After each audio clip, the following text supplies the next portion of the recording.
નમસ્કાર દર્શક મિત્રો, આપ જોઈ રહ્યા છો બે ઇન્ડિયા ન્યૂઝ અને મહત્વની ખબરમાં સ્વાગત છે આપનું। મહત્વપૂર્ણ સમાચારો પર હવે નજર કરીએ તો ગુજરાતમાં નકલી પકડાવવાનો ભરમાર યથાવત જોવા મળી રહ્યો છે।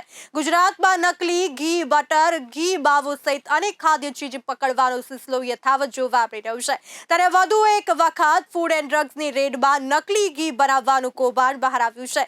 જુઓ અમારા ખાસ અહેવાલમાં નવસારીમાંથી કેટલો કિલો નકલી ઘીનો જથ્થો ઝડપાયો છે।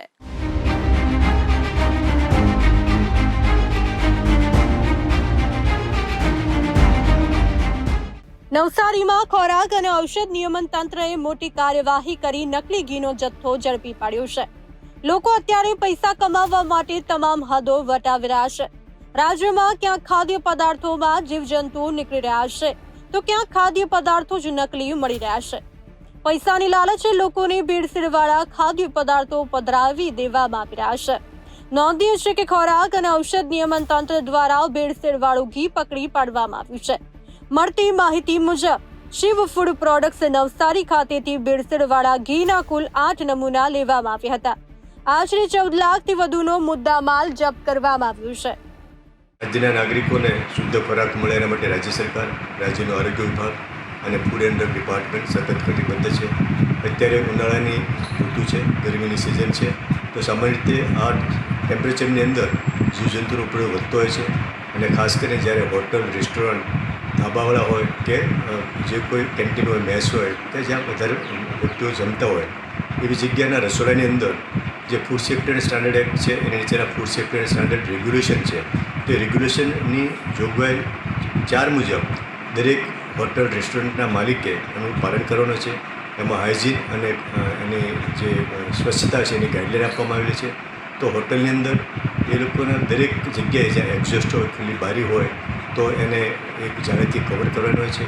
એની જે ગટર લાઈન હોય છે એને ક્લોઝ રાખવાની હોય છે, ફ્લાય કેચર રાખવાના હોય છે અને નિયમંતરે અમુક સમયાંતરે પેસ્ટ કંટ્રોલ ટ્રીટમેન્ટ કરવા છે, જેથી કરીને ખોરાકની અંદર જીવજંતુ કે બહારની કોઈ વસ્તુ આવી શકે નહીં અને ખાસ કરીને લીલા શાકભાજી હોય તેનું પણ સંગ્રહ યોગ્ય રીતે કરવો જોઈએ, જેની અંદર આવા જીવજંતુ આવવાની શક્યતા વધારે રહેલી હોય છે। આવું દરેક વેપારીની એક પ્રાથમિક જવાબદારી છે કે આવું ઘટના ઘટે। આમ છતાં કોઈ વેપારી આવું કરવામાં ફેલ જાય તો ફૂડ સેફ્ટી ટીમ દ્વારા તપાસ કરવામાં આવે છે અને ઇમ્પ્રુવમેન્ટ નોટિસ આપવામાં આવે છે। ઇમ્પ્રુવમેન્ટ નોટિસથી પણ ના સુધરે તો એનું મુજર આપવામાં આવે છે અને કોઈ કિસ્સામાં એજ્યુકેશન કરીને એને 1 લાખ રૂપિયા સુધીની કાયદાકીય દંડ પણ કરવામાં આવે છે। અને ગ્રાહકોને પણ જ્યારે પણ કોઈ એવી હોટલમાં કે રેસ્ટોરન્ટમાં જમવા જાય ત્યારે એનું લાયસન્સ રજિસ્ટ્રેશન ચેક કરવું, એ હોટલ રજિસ્ટ્રેશનનું એક હાઇજીન રેટિંગ થર્ડ પાર્ટી દ્વારા કરવામાં આવે છે અને ગુજરાતમાં લગભગ 15,000થી વધારે હોટલો, રેસ્ટોરન્ટના હાઇજીન રેટિંગ કરવામાં આવેલા છે। તો એક કસ્ટમરને ઇન્ફોર્મ ચોઇસ મળે કે એને હોટલમાં જવું કે ના જવું। આ ઉપરાંત રાજ્યની તમામ હોટલોને એના જે રસોડા હોય તે ગ્લાસ સ્લીટ રાખવાની કીધી છે, ગ્લાસ વિન્ડો રાખવાની કીધી છે, જેથી ગ્રાહક એક ગ્લાસ વિન્ડોમાંથી રસોડાની અંદરની ચોખ્ખાઈ જોઈ શકે અને જો એમાં એને ખરાબી લાગે તો એ ફૂડ સેફ્ટી ડિપાર્ટમેન્ટને, કોર્પોરેશનને એની જાણ કરી શકે છે અથવા તેને ઇન્ફોર્મ ચોઇસ મળે કે ત્યાં જમવા જવું કે ના જવું। આથી આ જે ઘટનાઓ વારંવાર ઘટે છે એ ના ઘટે એના માટે એક એડવાઇઝરી પણ જાહેર કરવામાં છે। હોટલ એસોસિએશનને પણ પત્ર લખવામાં આવેલો છે, દરેક જિલ્લાના food safety officer, division officer પણ જાણ કરવામાં છે, રાજ્યના મ્યુનિસિપલ કોર્પોરેશનમાં પણ જાણ કરવામાં આવી છે। આમ છતાં એવી ઘટનાઓ કોઈ ધ્યાનમાં આવે તો ફૂડ સેફ્ટી ડિપાર્ટમેન્ટમાં કે કોર્પોરેશન ડિપાર્ટમેન્ટમાં ગ્રાહકો ફરિયાદ કરી શકે છે। નમૂનાની તપાસમાં પેઢી દ્વારા ઘીમાં પામોલીન તેલની ભેળસેળ કરતા હોવાનું જાણવા મળ્યું હતું। ઘીનો અને પામોલીન તેલનો આશરે 3000 કિગ્રા જથ્થો કે જેની અંદાજિત કિંમત રૂપિયા 14 લાખનો જથ્થો જપ્ત કરવામાં આવ્યો છે। આ મામલે વિગતો આપતા ખોરાક અને ઔષધ નિયમન તંત્ર ગુજરાત રાજ્યના કમિશનર ડોક્ટર H.G. કૌશિયાએ કહ્યું કે રાજ્યના નાગરિકોની જીવન જરૂરી ખાદ્ય ચીજ વસ્તુઓ શુદ્ધ, સલામત અને ગુણવત્તાયુક્ત મળી રહે તે માટે રાજ્ય સરકાર સતત કટિબદ્ધ છે। રાજ્યમાં ખાદ્ય ચીજોના નમૂનાનું પરીક્ષણ કરી ભેળસેળ કરતા લેભાગુ તત્વો સામે કાયદાકીય કાર્યવાહી કરવામાં આવે છે। ખોરાક અને ઔષધ નિયમન તંત્ર નવસારી અને લોકલ ક્રાઇમ બ્રાન્ચ નવસારી દ્વારા કરવામાં આવેલ સંયુક્ત રેડમાં Shiv food products house number 375/5, property number 389, block number 226, ખાતા નંબર 296, દાંડેશ્વર પાટિયા, બારડોલી રોડ, ગામ ઓછી, જિલ્લો નવસારી ખાતે સુખવંત બ્રાન્ડના ભેળસેળવાળા ઘીનું ઉત્પાદન અને વેચાણ થાય છે તેવી મળેલ બાતમીના આધારે દરોડા પાડવામાં આવ્યા હતા। તપાસમાં સુખવંત બ્રાન્ડના 100 મિલી, 500 મિલીના પાઉચ તથા ડબ્બા અને 15 કિગ્રાના ડબ્બાનો શંકાસ્પદ જથ્થો પકડી પાડવામાં આવ્યો હતો. ઝીણવટભરી તપાસ હાથ ધરતા પેઢીમાંથી પામોલીન તેલના 10 ડબ્બા પણ મળી આવ્યા હતા, જેનો ઉપયોગ ઘીમાં ભેળસેળ માટે થતો હોવાનું જાણવા મળ્યું છે. પેઢીના માલિક વિકી રાજેશભાઈ ચોખાવાલાની હાજરીમાં તેમની પાસેથી કુલ 8 નમૂના લેવામાં આવ્યા, જ્યારે બાકીનો આશરે 3000 કિગ્રા જથ્થો કે જેની અંદાજિત કિંમત આશરે ₹14 લાખ થવા જાય છે તે શંકાસ્પદ જથ્થો જાહેર આરોગ્યના હિતમાં સ્થળ ઉપર કાયદા મુજબ જપ્ત કરવામાં આવ્યો છે. લીધેલા તમામ નમૂનાઓ ચકાસણી અર્થે લેબોરેટરીમાં મોકલી આપવામાં આવ્યા છે. આ ખાદ્ય પદાર્થો બિન આરોગ્યપ્રદ હોય તેમનો પૃથ્થકરણ અહેવાલ આવ્યા બાદ કાયદેસરની કોર્ટ કાર્યવાહી કરવામાં આવશે, તેમજ આ બાબતમાં આગળની ઝીણવટભરી તપાસ ચાલી રહી છે.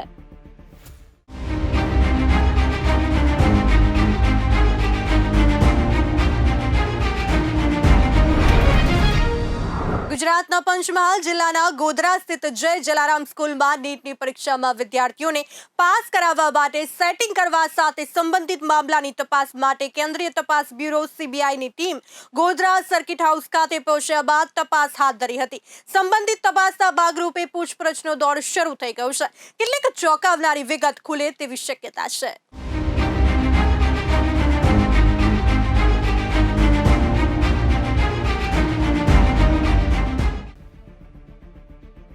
ભારે હોબાળા થયા બાદ તપાસની જોરદાર માંગણી ઉઠ્યા બાદ હવે CBIએ તપાસ હાથ ધરી છે. અગાઉ નીટની પરીક્ષામાં ગેરરીતિ મામલે ગોધરામાં નોંધાયેલ ફરિયાદના મામલે તપાસ CBIને સોંપવામાં આવી છે. આપને જણાવી દઈએ કે ગોધરામાં થયેલી ગેરરીતિ અંગે ગોધરા તાલુકા પોલીસ સ્ટેશનમાં 8 મેના રોજ ફરિયાદ નોંધાઈ હતી, જે સમગ્ર ફરિયાદની તપાસ CBIને સોંપવા રાજ્ય સરકારે નિર્ણય કર્યો છે. મહત્વનું છે કે નીટમાં થયેલી ગેરરીતિ મામલે ભારત સરકારે પોલીસ ફરિયાદ કરી હતી, જેની તપાસ પણ CBI કરી રહી છે.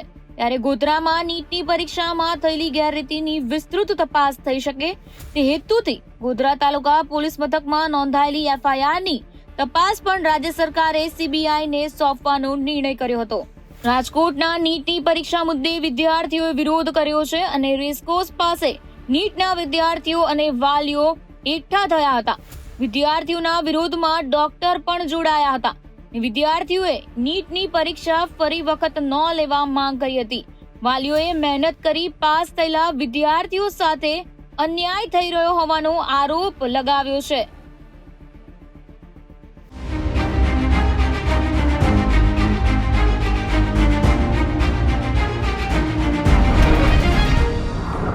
મુખ્યમંત્રી અરવિંદ કેજરીવાલને વધુ એક ફટકો પડ્યો છે, કારણ કે સુપ્રીમ કોર્ટે દિલ્હીના મુખ્યમંત્રી અરવિંદ કેજરીવાલને તાત્કાલિક રાહત આપવાનો ઇનકાર કરી દીધો છે. કેજરીવાલે દિલ્હી એક્સાઇઝ પોલિસી કેસમાં નીચલી અદાલત દ્વારા તેમને આપવામાં આવેલા જામીન પર રોક લગાવવાના દિલ્હી હાઈકોર્ટના આદેશ વિરુદ્ધ સુપ્રીમ કોર્ટમાં અરજી કરી હતી. જો કે સુપ્રીમ કોર્ટમાં તરત કોઈ રાહત કેજરીવાલને મળી નથી.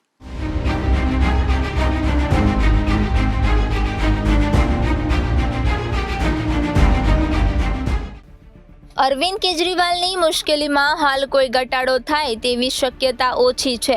બંને પક્ષોની દલીલોને સાંભળ્યા બાદ સુપ્રીમ કોર્ટની બેન્ચે હાઈકોર્ટના આદેશની રાહ જોવાનો નિર્ણય કર્યો હતો. જસ્ટિસ મનોજ મિશ્રા અને SVN ભાટીની વેકેશન બેન્ચે હાઈકોર્ટના આદેશ પહેલા કોઈ ફેસલો ન કરવા પરોક્ષ રીતે નિર્ણય કર્યો હતો. હવે આ ચકચારી કેસમાં વધુ સુનાવણી 26મી જૂને હાથ ધરાશે. અગાઉ એડવોકેટ અભિષેક સંઘવી સુપ્રીમ કોર્ટમાં કેજરીવાલ માટે હાજર થઈને કથિત એક્સાઇઝ કૌભાંડ સંબંધિત ઈડી કેસમાં જામીનના આદેશ પર હાઈકોર્ટનો સ્ટે હટાવવાની વિનંતી કરી હતી. ઈડી માટે હાજર રહેલા ASG SV રાજુએ કેજરીવાલની અરજીનો વિરોધ કર્યો અને કહ્યું કે હાઈકોર્ટ તેમની સ્ટે પિટિશન પર પોતાનો ચુકાદો આપવા જઈ રહી છે. તેના પર સુપ્રીમ કોર્ટે અભિષેક સંઘવીને કહ્યું કે જો તે હાઈકોર્ટના સ્ટે ઓર્ડર વિરુદ્ધ CM કેજરીવાલની અરજી પર કોઈ આદેશ પસાર કરે છે તો તે કેસ માટે પૂર્વગ્રહ હશે. અત્રે નોંધનીય છે કે આમ આદમી પાર્ટીના રાષ્ટ્રીય સંયોજકની 21 માર્ચે એન્ફોર્સમેન્ટ ડિરેક્ટર દ્વારા ધરપકડ કરવામાં આવી હતી. તે ગયા શુક્રવારે તિહાર જેલમાંથી બહાર આવી શક્યા હોત, પરંતુ હાઈકોર્ટે ફેડરલ ઇન્વેસ્ટિગેશન એજન્સીની અરજી પર સુનાવણી કરતા તેના જામીન પર સ્ટે આપ્યો હતો. વાસ્તવમાં નીચલી કોર્ટે 20 જૂને કેજરીવાલને જામીન આપ્યા હતા, પરંતુ હાઈકોર્ટે ગયા શુક્રવારે તેના પર વચગાળાનો સ્ટે મૂકી દીધો હતો. આમ આદમી પાર્ટીના રાષ્ટ્રીય સંયોજક કેજરીવાલની એન્ફોર્સમેન્ટ ડિરેક્ટર દ્વારા 21 માર્ચે ધરપકડ કરવામાં આવી હતી. હાઈકોર્ટની વેકેશન બેન્ચે કહ્યું હતું કે જે નિર્ણયને પડકારવામાં આવ્યો છે તેને આગળના આદેશો સુધી લાગુ કરી શકાય નહીં. હાઈકોર્ટે બંને પક્ષોને 24 જૂન સુધીમાં લેખિત દલીલો દાખલ કરવા જણાવ્યું હતું. હાઈકોર્ટે અરજી પર સુનાવણી માટે 10 જુલાઈની તારીખ નક્કી કરી છે.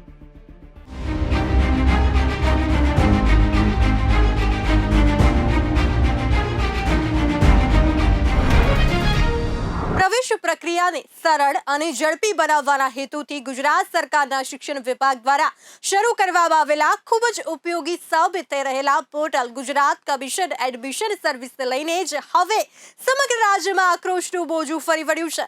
ગુજરાતમાં પોર્ટલ સામે ઠેર ઠેર જોરદાર દેખાવ કરવામાં આવી રહ્યા છે.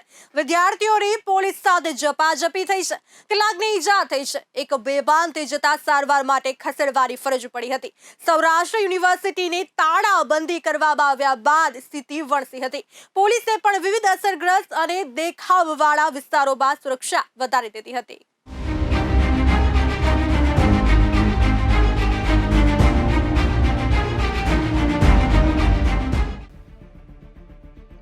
ભરતી સાથે સંબંધિત ભરતી પોર્ટલને લઈને નારાજગી જોવા મળી રહી છે. અખિલ ભારતીય વિદ્યાર્થી પરિષદના લોકો વધારે આક્રમક મૂડમાં છે અને દેખાવ કરી રહ્યા છે. ગુજરાતમાં આજે સવારથી જ એબીવીપી કાર્યકર્તાઓએ વિરોધ શરૂ કર્યો છે. છેલ્લા કેટલાક સમયથી જીસીએએસ પોર્ટલને લઈને ખામીઓ આવી રહી છે અને હવે આ પોર્ટલ જામ થતા એબીવીપીએ પૂરજોશમાં વિરોધ પ્રદર્શન શરૂ કર્યું છે અને ઠેર ઠેર દેખાવો સાથે ચક્કાજામ કર્યું છે. સોમવારના દિવસે અમદાવાદથી લઈને સુરત, વડોદરા, આણંદ સહિતના શહેરોમાં વિદ્યાર્થીઓ મોટી સંખ્યામાં ઉમટી પડ્યા હતા.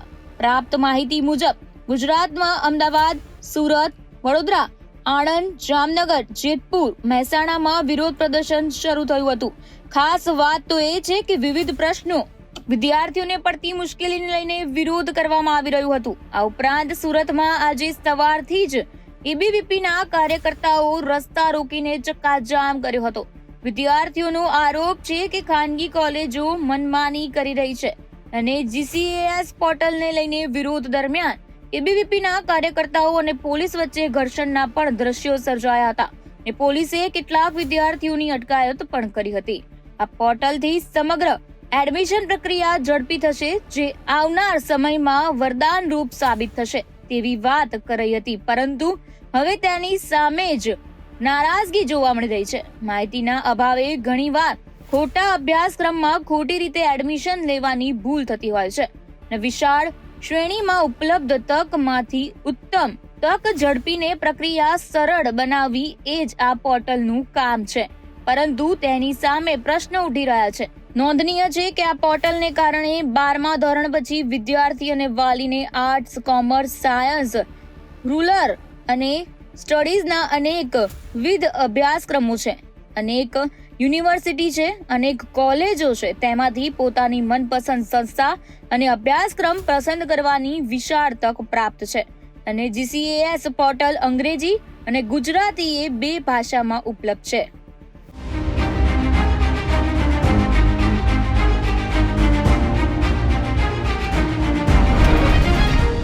અંબાલાલે આગામી દિવસોમાં રાજ્યમાં સાર્વત્રિક વરસાદની આગાહી કરી છે. ખાસ કરીને દક્ષિણ ગુજરાત અને સૌરાષ્ટ્રમાં ભારેથી અતિભારે વરસાદની આગાહી કરી છે. જુઓ અમારા અહેવાલમાં ક્યારે પડશે વરસાદ, ક્યાં પડશે વરસાદ અને ગુજરાતમાં કેવો રહેશે વરસાદ, તેને લઈને શું કહ્યું અંબાલાલે.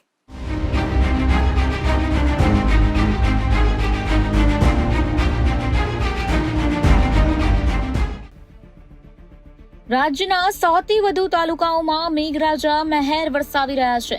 હવામાન શાસ્ત્રી અંબાલાલ પટેલે કહ્યું છે કે આજે સવારે રાજ્યના ગાંધીનગર, ઉત્તર ગુજરાતમાં વરસાદી છાંટા પડ્યા છે. સવારે મેઘરવો આવ્યો હતો, જે 2 થી 3 દિવસમાં સારા વરસાદના સંકેત ગણી શકાય.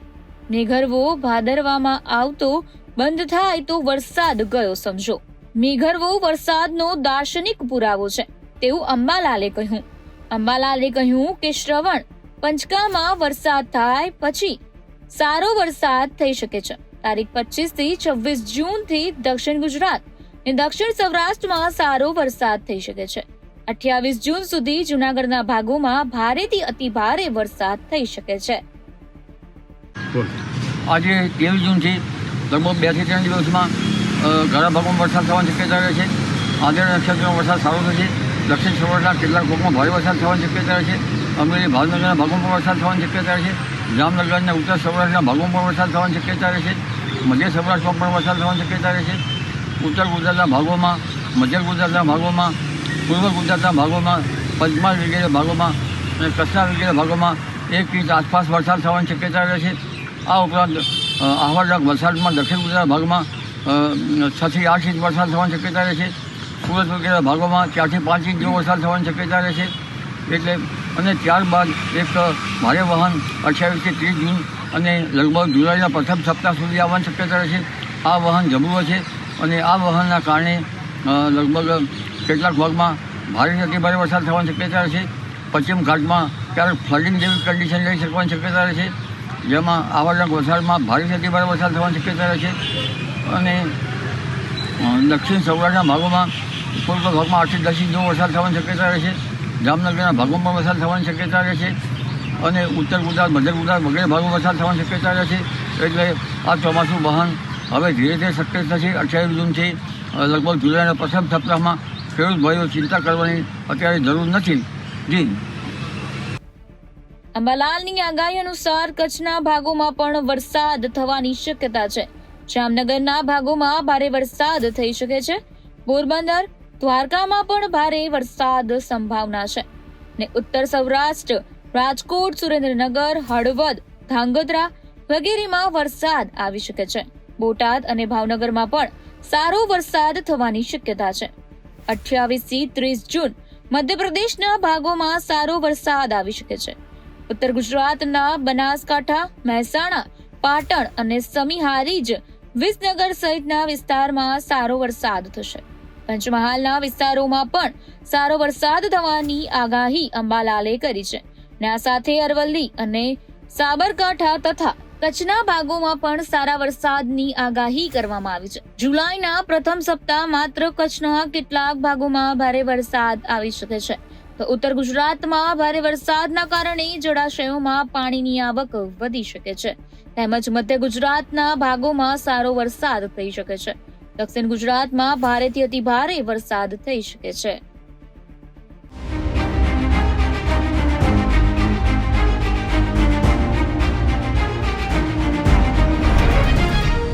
જેની ઉત્સુકતાપૂર્વક રાજકીય વર્તુળોમાં રાહ જોવામાં આવી રહી હતી તે સંસદનું સત્ર સોમવારે શરૂ થયું હતું.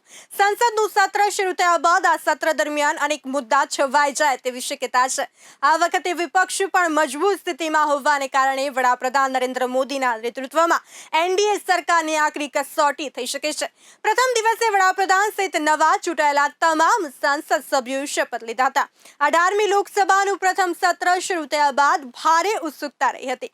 ભાજપના ભર્તુહરી મહતાબે પ્રોટેમ સ્પીકર તરીકેના શપથ લીધા હતા. તેમને રાષ્ટ્રપતિ દ્રૌપદી મુર્મુએ શપથ લેવડાવ્યા હતા. ત્યારબાદ મોદી અને અન્યોએ શપથ લીધા હતા.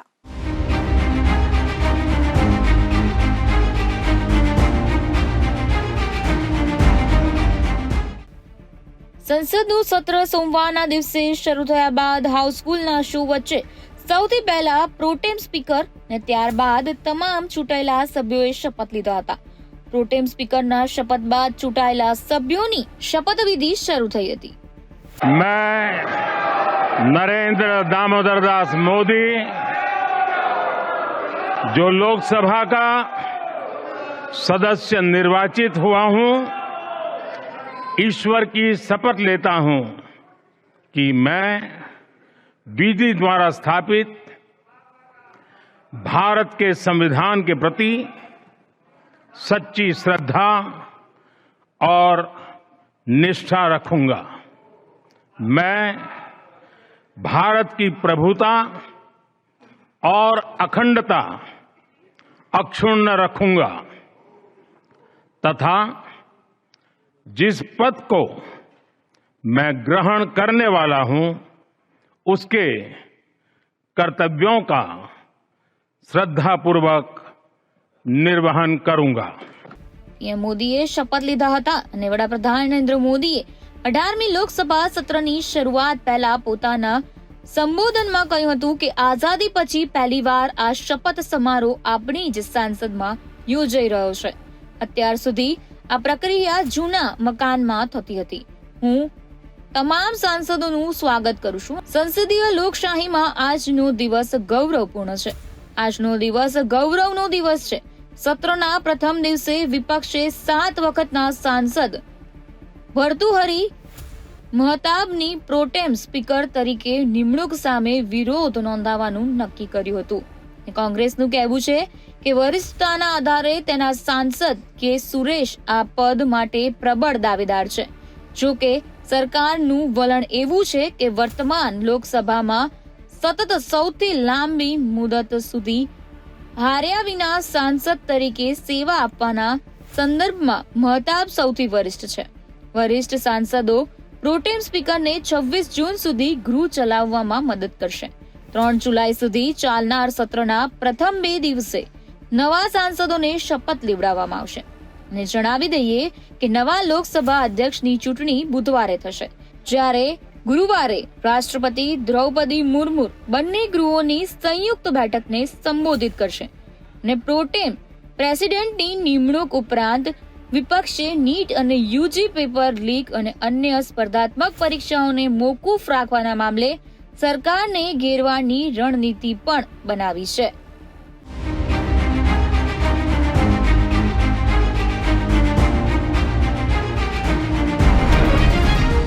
નાથોના નાથ બાબા વિશ્વનાથની આવકમાં અભૂતપૂર્વ વધારો થઈ રહ્યો છે। ધામમાં દર્શન કરવા માટે આવી રહેલા શ્રદ્ધાળુઓ મોટા પાયે દાન કરી રહ્યા છે। છેલ્લા 2 વર્ષના ગાળામાં બાબા વિશ્વનાથની આવકમાં 4 ગણો વધારો થયો છે। આંકડા મુજબ જો વાત કરીએ તો 2023થી 24માં ભક્તોએ બાબા વિશ્વનાથને 86 કરોડ રૂપિયાથી વધુનું દાન કર્યું છે। બીજી બાજુ ડિસેમ્બર 2021માં તેના ઉદ્ઘાટનથી અત્યાર સુધીમાં 16 કરોડ 22 લાખથી વધુ શ્રદ્ધાળુઓ બાબા વિશ્વનાથના ધામમાં આવ્યા છે। શ્રદ્ધાળુઓનો ઘસારો જારી છે।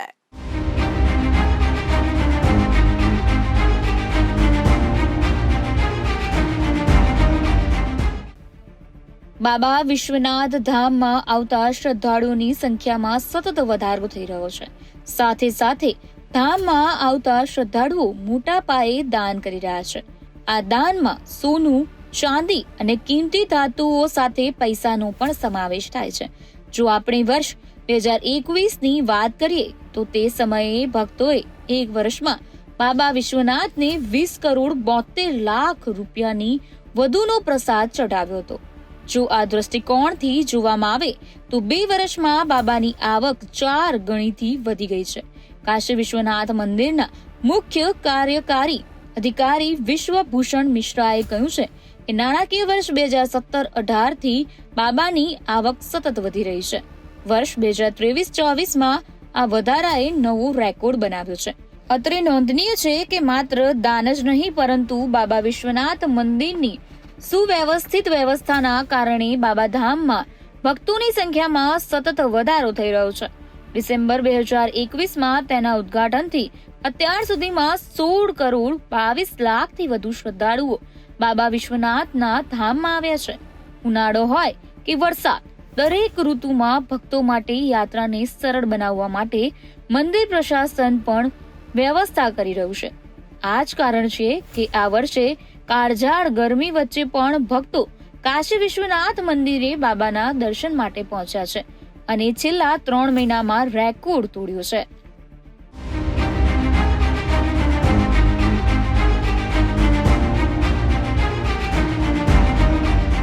તો મહત્વની ખબરમાં હાલ બસ આટલું જ। ફરી મળીશું આ સમય, ત્યાં સુધી જોતા રહો ધ ઇન્ડિયા। નમસ્કાર।